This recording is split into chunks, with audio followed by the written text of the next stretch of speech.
Bonjour Thierry. Bonjour Decade. Thierry, Decade a 30 ans. Vous faisiez quoi il y a 30 ans? Il y a 30 ans, j'étais étudiant, soit j'étais étudiant à Sciences Po, soit j'étais en stage à Auchan, à l'audit interne d'Auchan.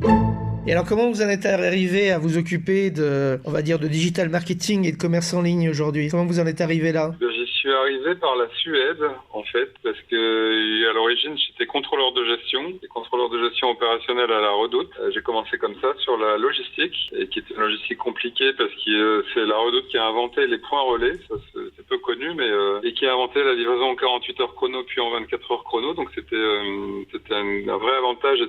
C'était un système assez compliqué, assez coûteux. Et en 2000, on m'a proposé de partir dans une société sœur en Suède pour prendre le marketing, pour changer en même temps de fonction et en même temps de pays, pour prendre le marketing et le e-commerce, qui était à ce moment-là naissant, mais qui était quand même déjà bien en avance en Suède. Il devait y avoir déjà 4 ou 5% du chiffre en 2000 qui était sur le web en Suède, je ne sais plus exactement. Et le e-commerce était rattaché au marketing. Et donc en 2000, je suis parti avec ma petite auto à Borås, qui est à 40 km de Göteborg, sur la côte ouest de la Suède, chez Elos, qui était le premier e-commerçant, c'est l'équivalent de la Redoute en Scandinavie, et qui était déjà un des tout premiers e-commerçants en volume sur la Suède, la Norvège, le Danemark et la Finlande. Et depuis cette période-là, j'ai jamais quitté le e-commerce. J'ai toujours eu le e-commerce et parfois aussi le marketing relationnel, mais au moins toujours le e-commerce. Et donc vous n'imaginiez pas plusieurs années après que vous alliez être à la tête d'un des concurrents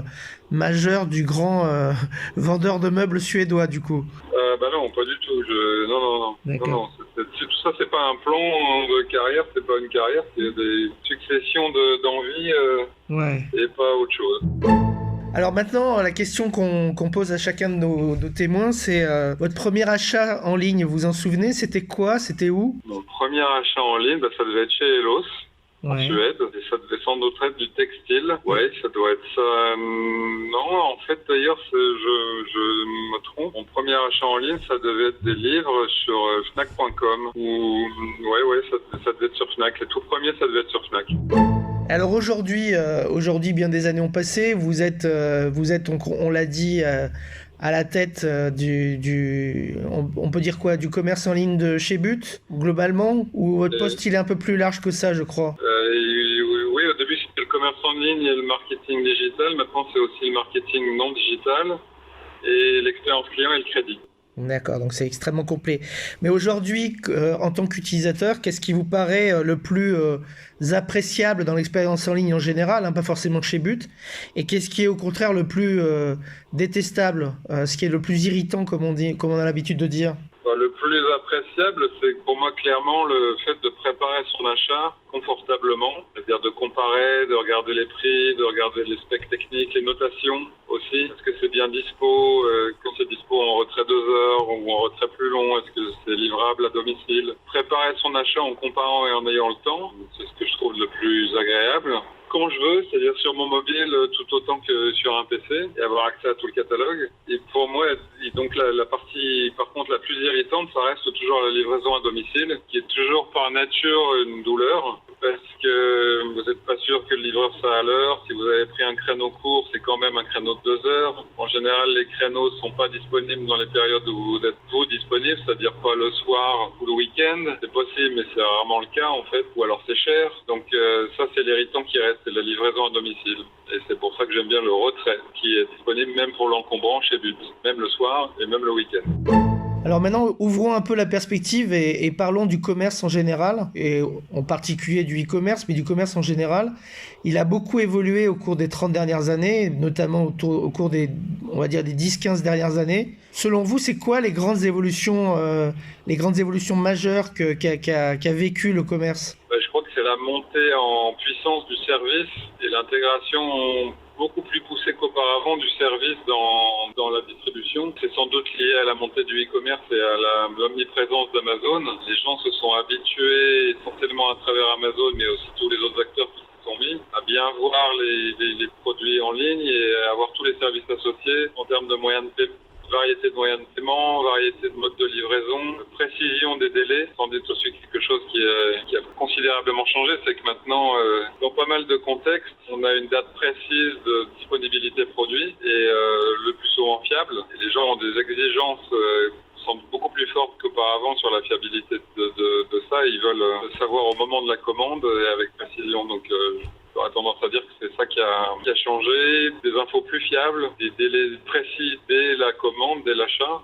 Et une multiplicité de modes de paiement et de modes de livraison, ouais. Au sens large, plus de services. D'accord. Est-ce qu'on peut dire que ça générait un client plus exigeant ou il était déjà exigeant avant, mais il savait pas qu'il avait ses besoins en service? Non, mais je crois que vous avez raison. Les clients sont par nature exigeants parce qu'on l'est tous, mais le système ou la techno ou les habitudes ou le contexte concurrentiel permettait souvent pas d'avoir ces services.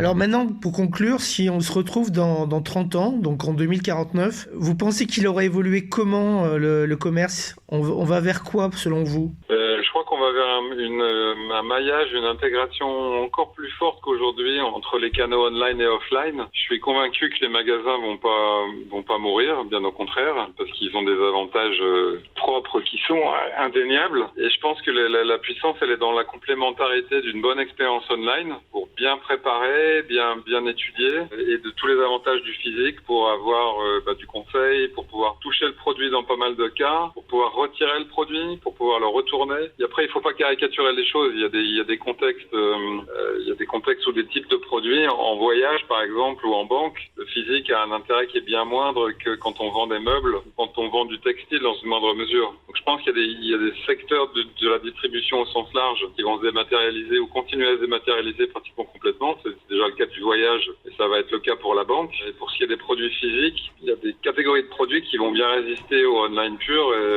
dont le meuble et l'électro, et peut-être encore plus le meuble. C'est une dimension de style et une dimension de confort qui sont importants. Et donc je crois que la puissance, elle vient dans la complémentarité du physique et du online.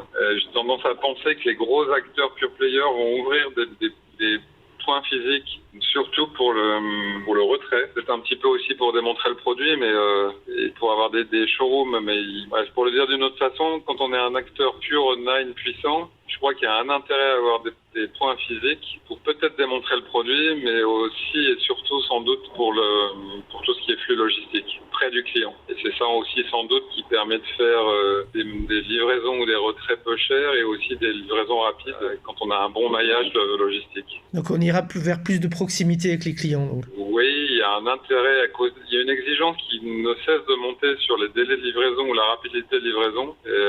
Nous on est surpris. On peut se dire qu'un canapé qu'on achète le lundi, on peut très bien attendre le vendredi ou le samedi parce qu'on est plus tranquille. Mais en fait, non, les gens privilégient énormément la livraison le soir même ou le lendemain. À partir du moment où on a décidé d'acheter quelque chose, en fait, on le veut le plus rapidement possible.